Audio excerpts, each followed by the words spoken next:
الرجيم بسم الله الرحمن الرحيم يا بني إسرائيل قد أنجيناكم من عدوكم وواعدناكم جانب الطور الأيمن ونزلنا عليكم المن والسلوى كلوا من طيبات ما رزقناكم ولا تطغوا فيه فيحل عليكم غضبي ومن يحلل عليه غضبي فقد هوى.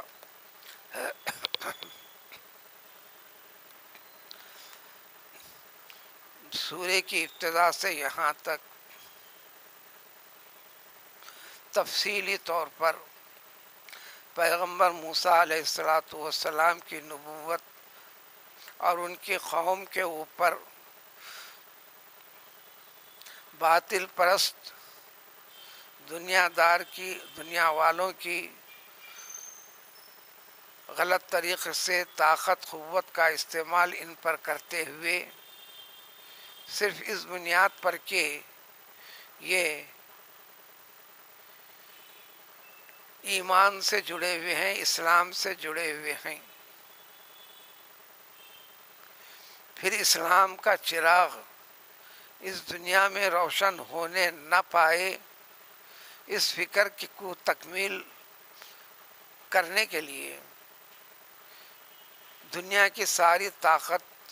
ان پر جھونک دی گئی، نسل کشی کی جانے لگی، اور جن کو باقی رکھنا مناسب سمجھا ان سے ذلت اور غلامی کے کام کاج لینا طے کیا دنیا والوں نے۔ پورے نتیجے خلاصے کو قرآن کئی جگہ ذکر کرتا ہے، یریدون لیطفئوا نور اللہ بافواہہم۔ دنیا کی ہر زمانے میں ایسا ہوتا رہا ہے کہ دین اسلام کے چراغ کو یہ لوگ غلط پروپیگنڈے سے مذہب اسلام کی غلط تعویل اور تفصیل اور وضاحت کر کے اور اس سے جڑے ہوئے لوگوں کو برے اور بدنام قرار دے کر اس نور کو مٹانا چاہتے ہیں، ظلمت، تاریکی، گمراہی کو عام کر شیطانی کھیل، نفس پرستی، دنیا داری کے اوپر زندگی گزارنا چاہتے ہیں، جبکہ باقی رکھنے والی ذات اللہ تعالیٰ کی، نعمتوں سے نوازنے والی ذات اللہ تعالیٰ کی۔ بنی اسرائیل کے واقعے کو، اس کے پہلوؤں کو قرآن مکے میں جتنا قرآن نازل ہوا اس دوران بھی ان یہودیوں کا تذکرہ مکے کے لوگوں کے سامنے کرتا رہا قرآن۔ اسی سلسلے کی کڑی ہے یہاں کی آیتیں بھی۔ مدینہ منورہ میں تو یہودیوں سے، عیسائیوں سے آمنا سامنا ہو ہی گیا،